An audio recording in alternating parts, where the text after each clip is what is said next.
Hey guys, welcome back to Ox Talks. It is Saturday, November the 18th, 2023.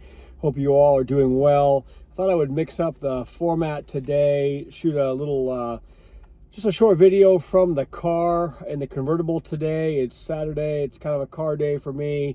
Weather's great out here in my local area finally. Rain came through and cleaned out the air, so let me know what you guys think of this format, if it's something that's workable.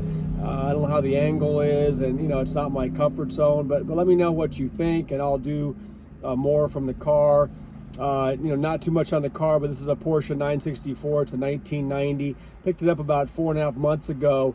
Got a really good deal. My neighbor, her husband, was a lawyer. A friend of mine actually passed away, and he had this car. His original owner bought this car back in Chicago in 1990. The story has it that it was actually stored in Chicago in a climate-controlled storage facility next to Michael Jordan's Porsche.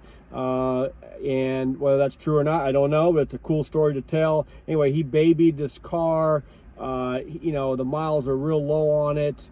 It is literally pristine for a 1990s car. I took it to my local dealership when they did a look over it before I bought the vehicle, and the classic technician said it's the cleanest 964 he's ever seen in his years of looking at classic Porsches. So anyway, I mean, the paint on this car is pristine. All the trim work. It's a convertible top. The rag top is literally like brand new. So I feel very fortunate to have this vehicle, and it is my daily driver. If you guys watched one of my videos from a couple weeks ago, I've made this now my daily driver. It takes a bit of getting used to.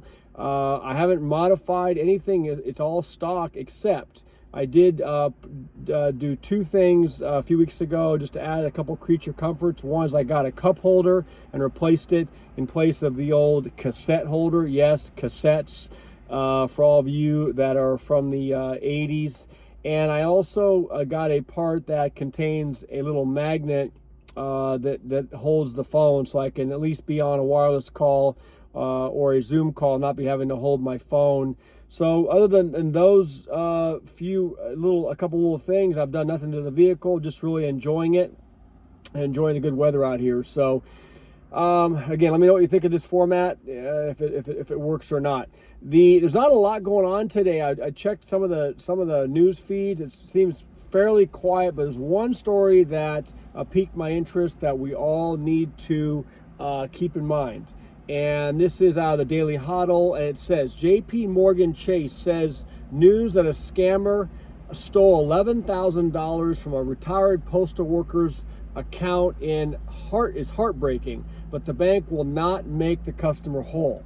It says Indiana resident Robert Wolf says he recently received a text message that appeared to be from the banking giant, asking if he initiated a pair of large transactions from his account. The CBS affiliated news station said WKMG. Wolf replied no, and says he promptly received a phone call from a slick scammer who claimed to be a Chase representative. The scammers are using, it says, Chase's very own system against them. I believed, he says, without a doubt, I was talking to someone from Chase Security. The scammer sent a one-time passcode to Wolf's phone and asked him to read the number aloud, which he did. Wolf says he then realized something was not right, and he called the bank directly. But despite his fast action, $11,000, it says, was ripped out of his account, and Chase denied his claim. It says it happened very quickly, and I've gotten no assistance from Chase to get the money back. I've reached a point, he says, where I think my money is almost safer in my pocket than it is in the bank. Chase released a statement on the matter and says Wolf's story is sad, but he will not be reimbursed. It says it's heartbreaking when criminals trick consumers into sending money or sharing their account information. Passwords or one-time passcodes. Banks will never call you, it says, to ask for this type of information, but scammers will. So be careful with this. Obviously, it goes without saying that all of you probably are wise to this kind of stuff. But look, if you're in a weak moment, or you're home at night, or you get a call and you're off guard, you could fall for something like this, and all of a sudden, your account gets wiped out. Number one, so be careful. It applies to all of us. Number two, it makes some sense, probably, I'm not giving you financial advice, it makes some sense to have some money outside of the banking system. And we've talked about whether or not it's because a bank would get shut down, there would be some kind of event where you couldn't access your money, but also what happens if you get scammed and all of a sudden your account balance is zero. We've seen lots of nightmare stories with this, including the one I just shared with you. So consider having some funds available to you no matter what, so you could make your monthly bills, so you could pay your obligations while something like this nightmare gets sorted out. Keep that in mind. Last thing I want to talk about today is backup plan. We all, I think, need to consider having a backup plan in the event that things in your jurisdiction, your local community, or your state, take a turn for the worse. And, what could that mean? Well, it could mean you just losing a job and not being able to find a job or a placement job in your local area. It could mean that, criminal conditions or the crime rate in your area increases so drastically that it's untenable for you to continue to live and be productive in your area. It could mean an economic collapse in your area or your jurisdiction, or even a general economic collapse across the country, where you don't feel that where you are is good for your family and for you. So let me tell you my story. Back in 2012, after the 08-09 debacle, is when I really started to kind of become keen and waking up. Started working with stacking the metals, started putting back food, started thinking about these kind of issues and prepping, if you will. And what I determined for myself is that I needed to have an ability to earn money in the event that I needed to flee the state of California, where I live and I have my law degree.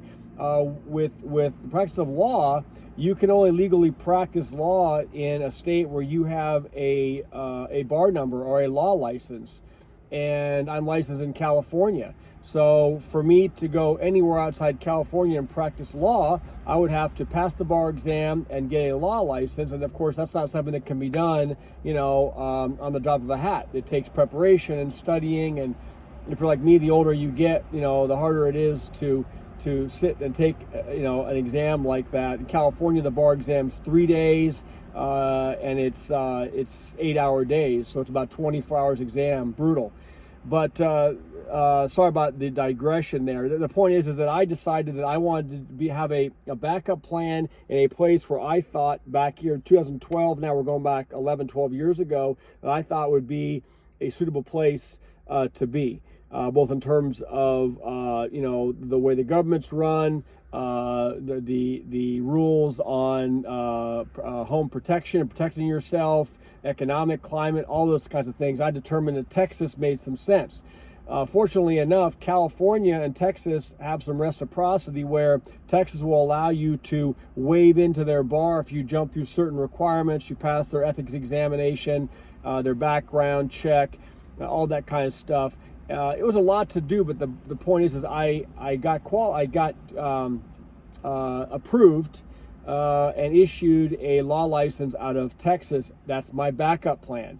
Now, I'm an inactive member. I don't practice law in Texas right now, but I have it there, and every year I pay the inactive dues to keep that to the point where if I needed to, all I have to do is make it active and open up a client trust account, and I can practice law in the state of Texas, which means that if I need to, I could relocate to Texas with my family, and I would have a way to earn a livelihood, have a way to earn a living, make a few dollars, even if that would mean going to work with a firm or somebody else before I could launch my own practice. I have that as a fallback position.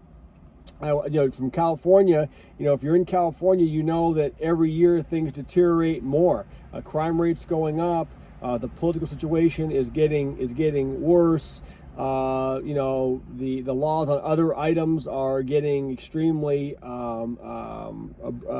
say, onerous. Taxes in this state are insanely high. So I know everybody wants to be here, but look at the stats. A lot of people are fleeing this state and moving to other places like Arizona, Texas, Idaho, other areas. Anyway, keep that in mind. Hopefully it makes some sense to you. Maybe you're in a situation and living in a state where it's the end all be all. The political climate makes sense. They respect Second Amendment rights and all those kind of things, and you're good to go. But if you're not, give it some thought, especially with regard to whatever kind of profession you are in. If you're a doctor, you have a medical license in a state where you're going to practice. I think same if you're a CPA. Obviously, if you're a realtor, you have to get licensed in the jurisdiction where you're going to be selling real estate. So maybe you want to think about implementing some of those things, some of those strategies now. Get those ducks in a row so you have it. If you never use it, if you never need to call in your fallback position, then great. But if you do, it's something that, or if you need to, it's something that in hindsight, you'll wish you would have put into effect earlier. With that being said, I will leave it there. Today's normally my day off from exercise. However, it was a beautiful morning. I got up this morning, had some coffee, went and took a 1 hour brisk walk. Felt great. Got some fresh air. It was nothing major, but I did something. I don't know, how many calories I burned, but the point is that I moved. I got some steps in. So please, keep on your exercise routine. It's extremely important. And lastly, please like and share the videos. It's important that we get the word out to family and friends about what's happening. And I appreciate you all being here. Please, again, like and subscribe to see the channel growing. It's very encouraging to me. It keeps me coming back every day and putting up some material. I think I have a nice or a good approach to share and a structure for the channel.